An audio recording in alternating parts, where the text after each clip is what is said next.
Hello, today Profile is proud to discuss with Richard Henshall, who will be releasing his first solo album titled The Cocoon on August 9, 2019. How are you doing, mate?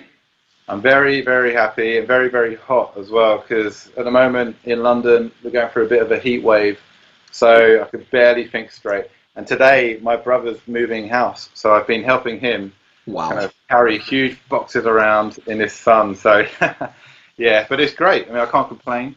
It's very, very nice and sunny, so it's good. So I'm giving you a little bit of rest.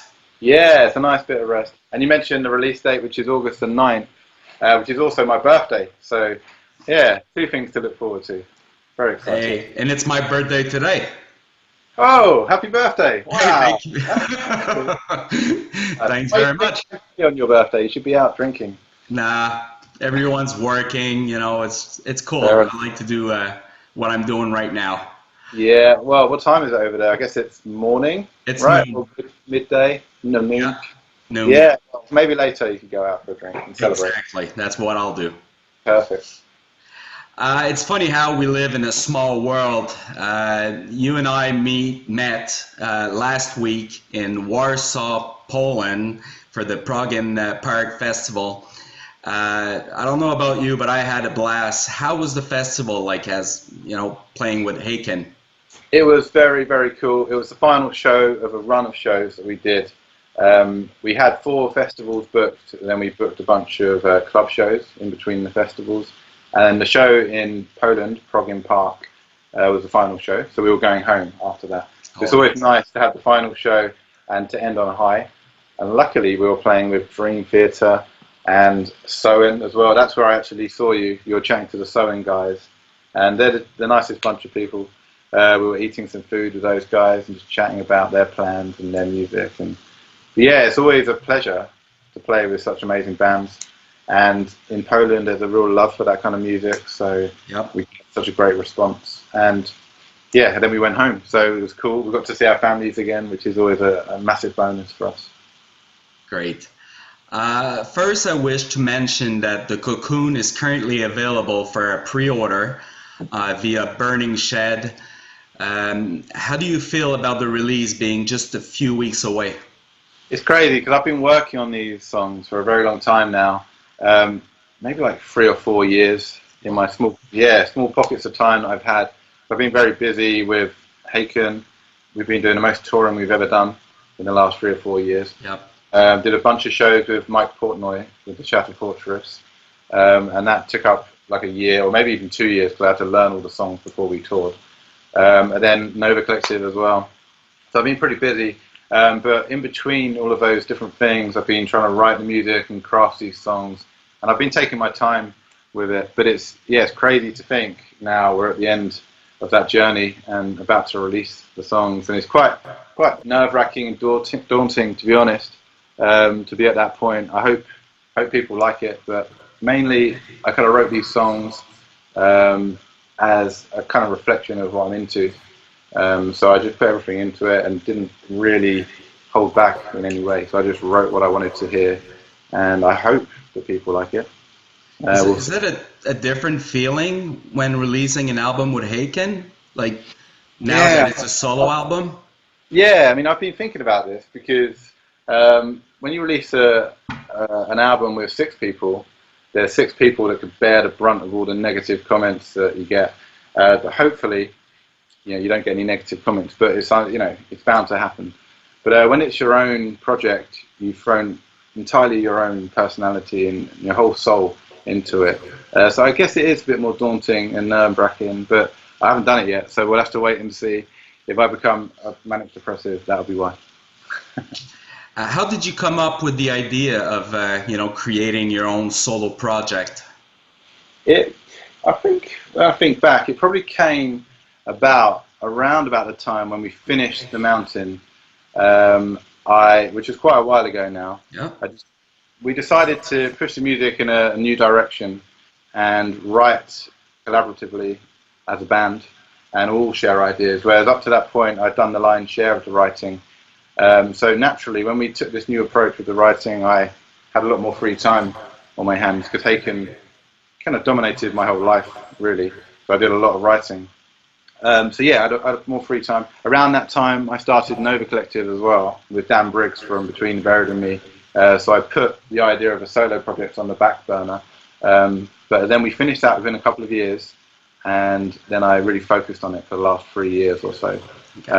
So yeah, that's how it came about, and yeah, I'm really excited that we're now at this point where I can actually release some songs and get the whole ball moving, really. I know it's early to ask, but are you already planning a follow-up, or it's a one-album deal? Oh, well, because I spent a long time, and naturally when I'm writing music, I'll write a whole bunch of things at the same time, and they'll all be growing at the same time. So with the Cocoon, I ended up having like loads of songs. Okay. So there's a whole bunch of songs that didn't make it onto this album, not because they're not as good, but it's more to do with just set, or the kind of CD length, the album length, and just the general flow of the music.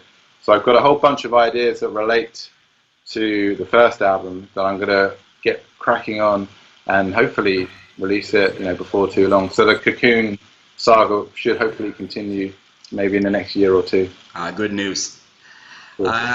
Understand it's it's 100% your project. It took almost 4 years to complete.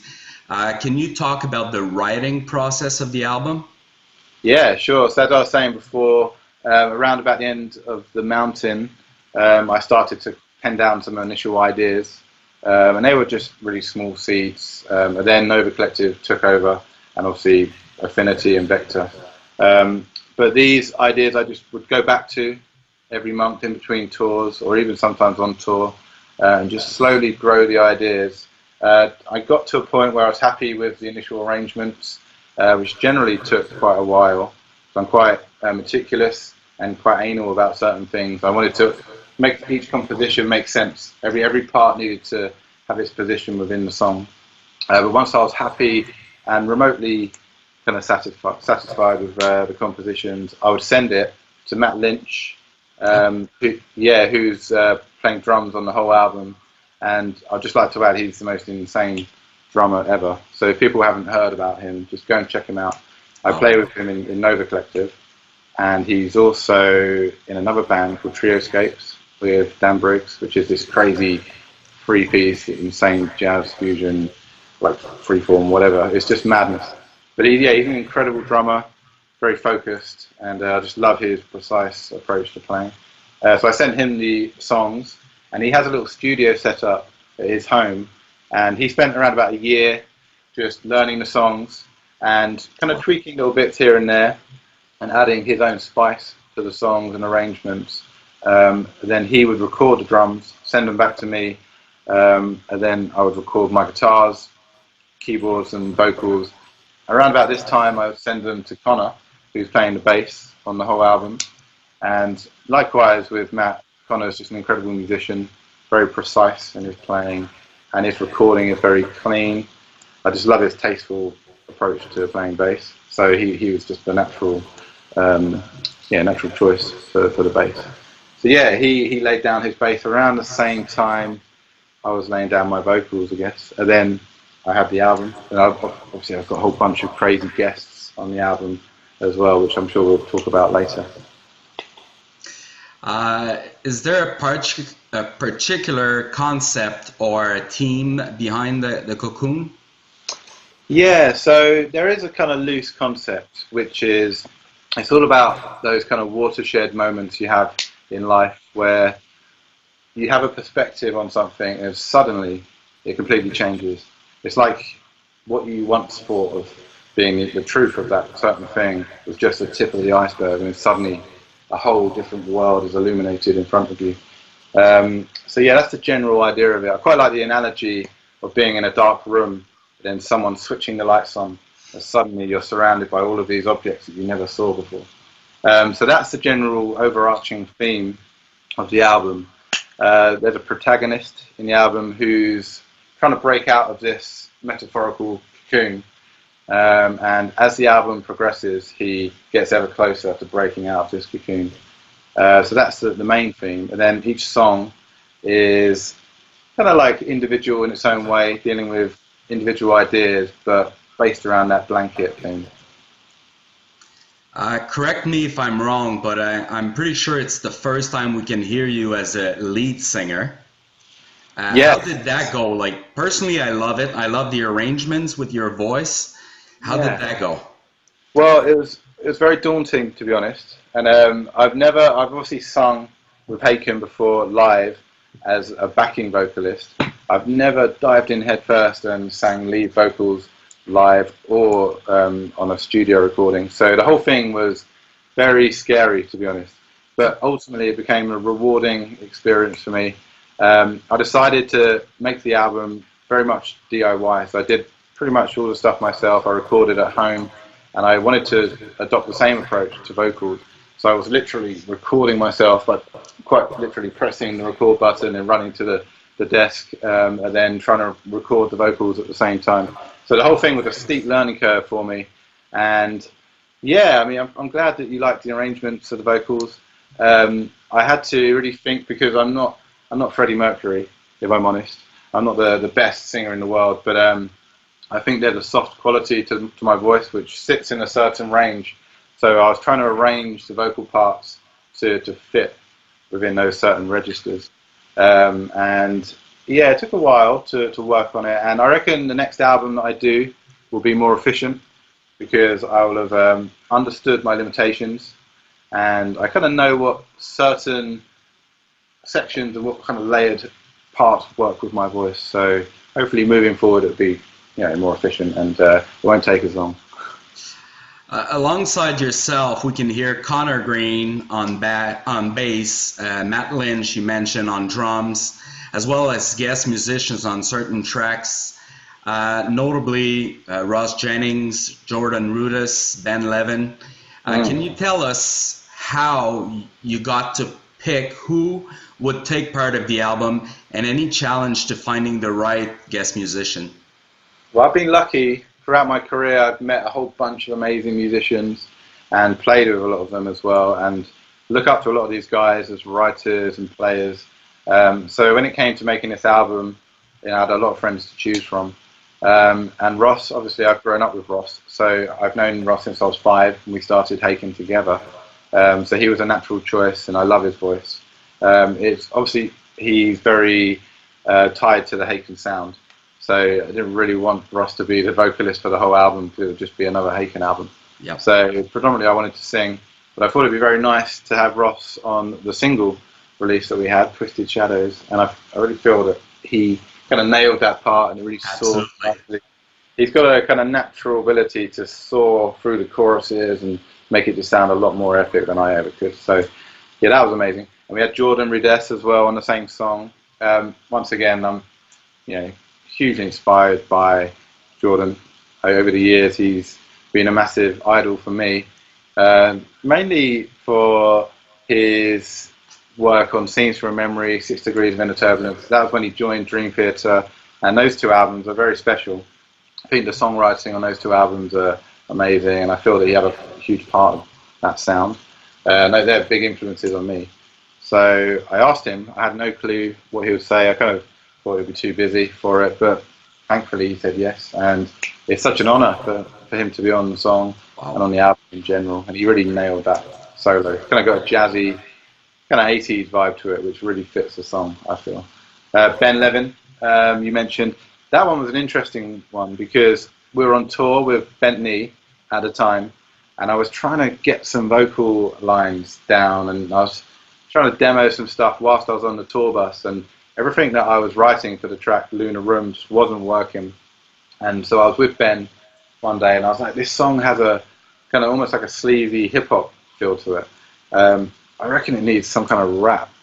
And at that same time, his other band, Ben Levin Group, were playing a bunch of shows that Bentley couldn't play on the tour, and he was rapping. I was like, whoa, this is insane because he's playing this crazy rock music, rapping on top of it. I was like, Ben, would you be up for getting involved and like doing a rap maybe on this song? I don't know how it will work out, but would you be up for it? And he said, yeah, it'd be great. So he went home after the tour and just kind of dedicated a couple of weeks to writing all the lyrics. And Wow.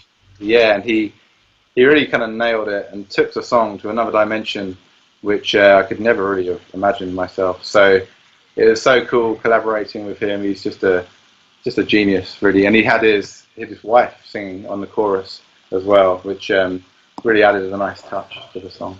And also we have Chris Baum from Bentley. Yep. He added some amazing string arrangements to the last song, Afterglow. And also David Maxine Mikic, he's one of the best composers, stroke guitarists out there at the moment.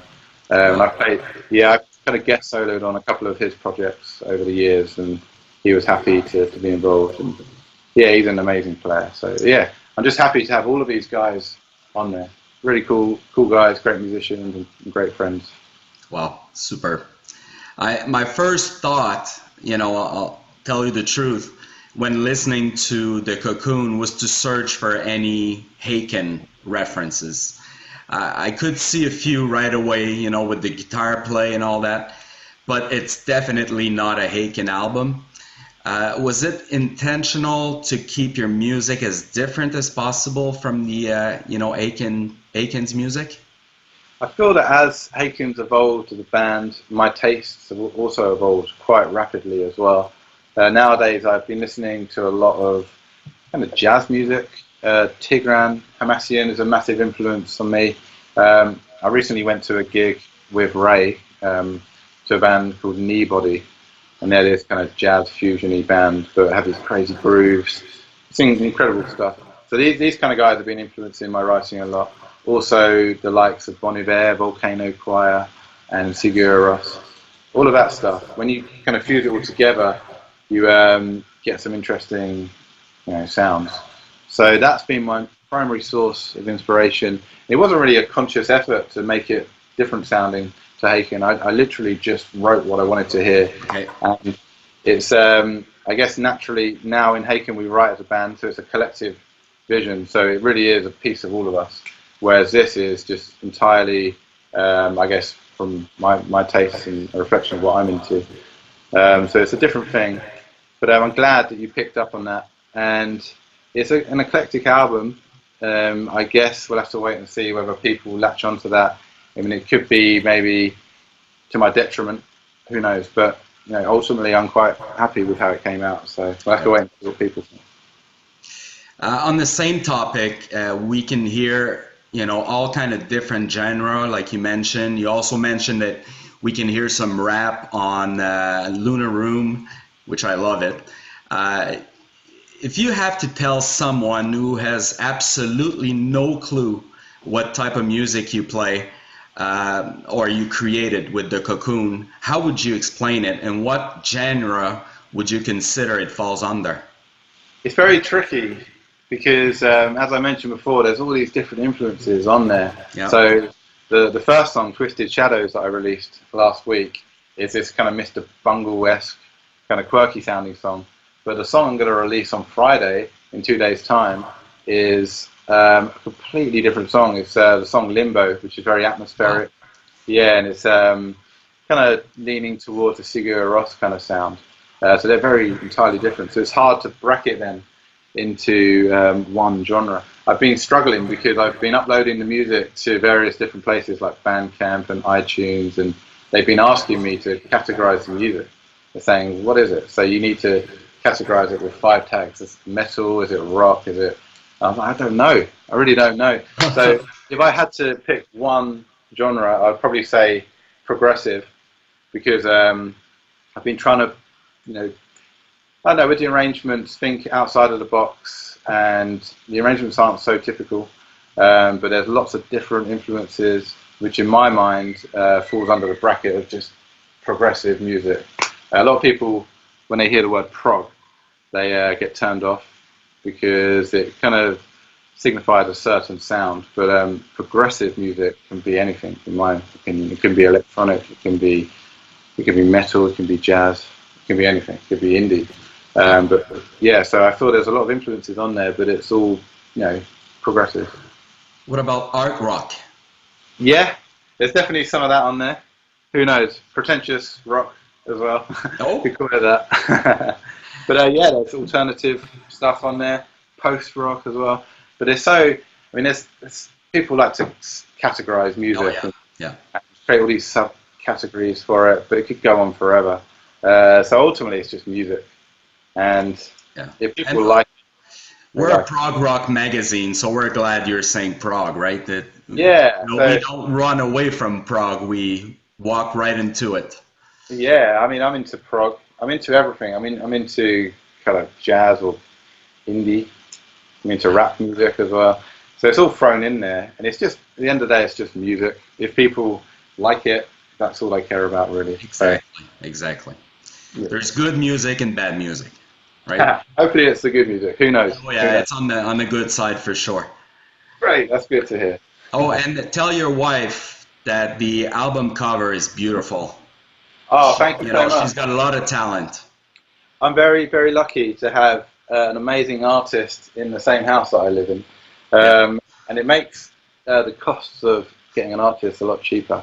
So that helps as well. But yeah, joking aside, she's amazing, and we've sat down together and we've talked through the concept, and we decided to go for a real stripped down, kind of almost naked approach Yeah. with the artwork, and hopefully it's a striking image that will stand out.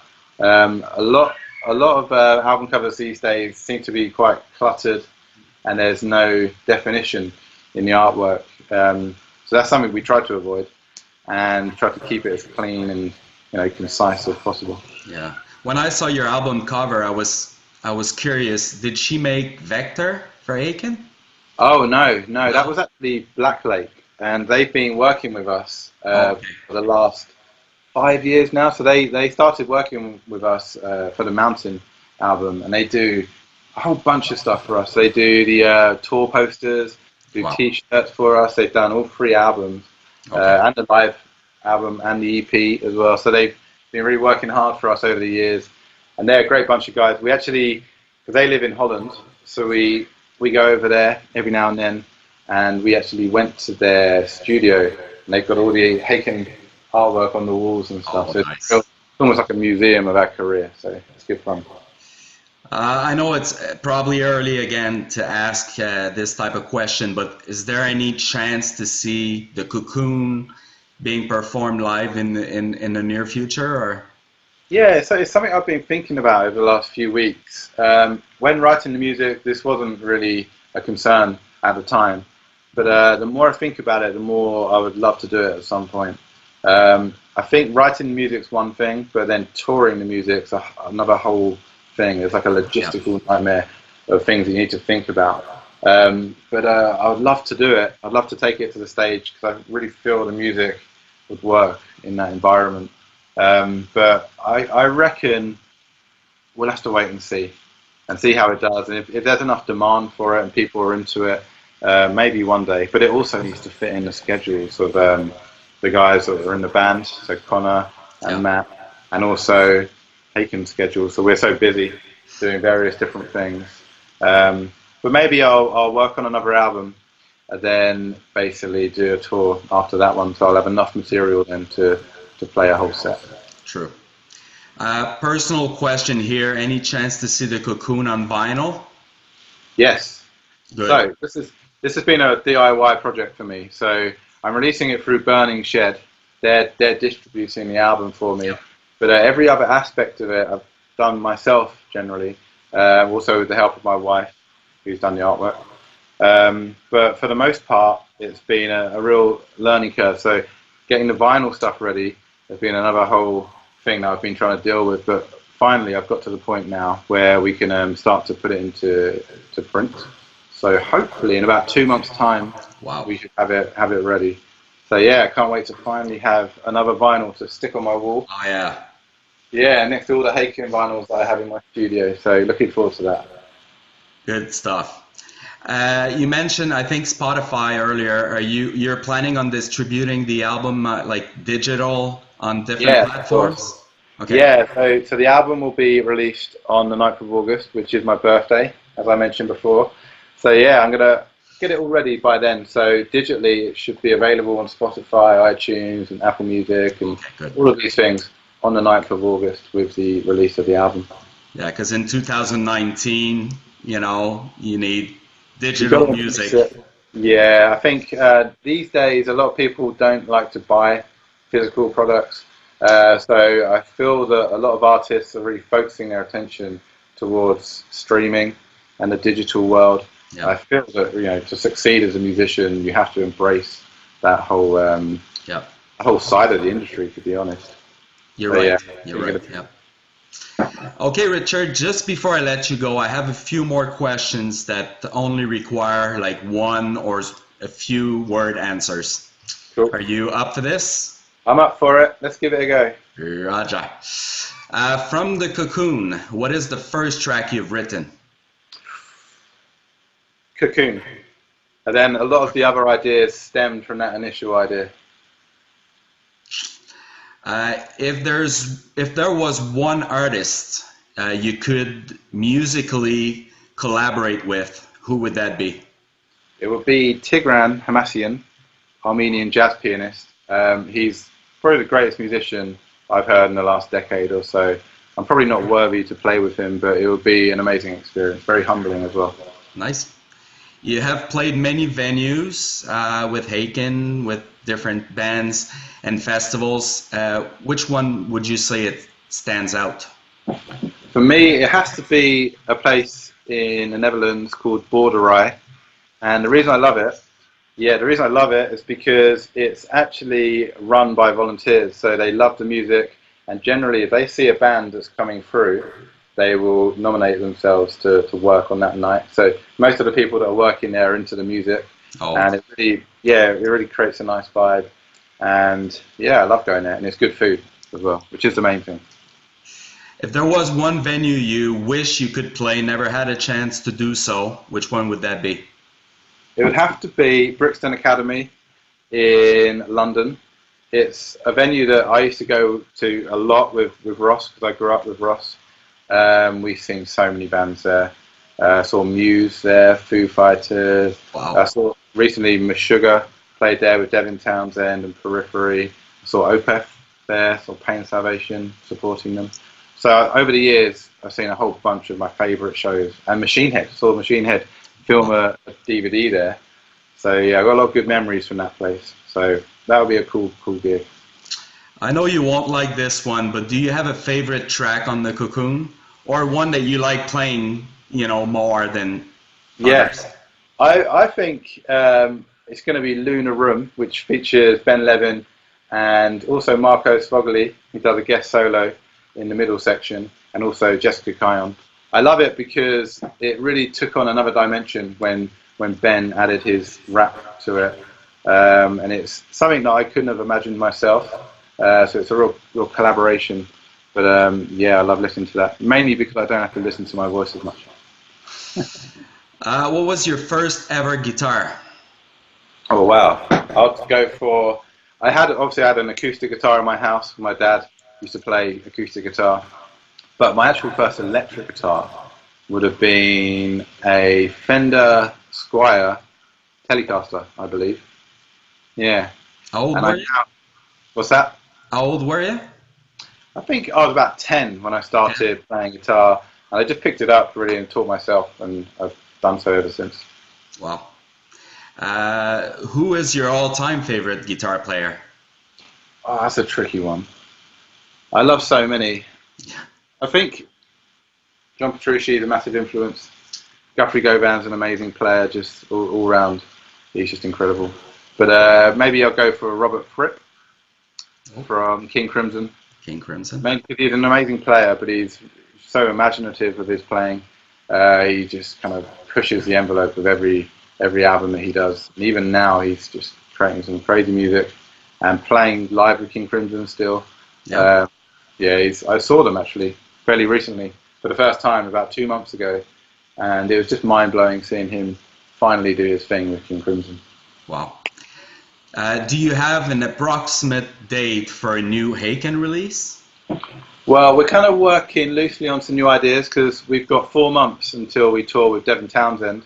So we're going to use this time to get some ideas down, and I think next year we're going to aim for a release next year. So we want to keep the ball rolling, and obviously touring with Devin Townsend is going to be a huge deal for us. Oh, for so sure. we want to keep the momentum going very shortly after that. And last one for you, Richard. What was the first album you purchased with your own money?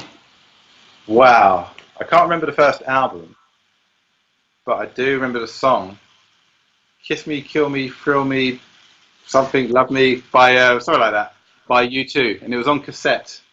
And the reason I bought it is because I was a big Batman fan, and they did the theme tune for Batman. So I went out and bought that, and I still think to this date that it's their best song. Wow. 'Cause it's quite, yeah, it's quite a dark sound. I'm not a U2 fan at all, but that song in particular holds a special place in my heart. Hey, thanks a bunch, Richard, for the invite, for actually accepting the invite on Profile. It was a pleasure talking to you again. Here in Quebec, Canada, we wish you a lot of success with the Cocoon. August 9th is definitely on the calendar. Thank you so much, Fred, and it's been great chatting to you and just chatting through stuff. I can't wait to get it out there, and thanks for the support. Hey, take care. Thanks, man. Speak to you soon, dude.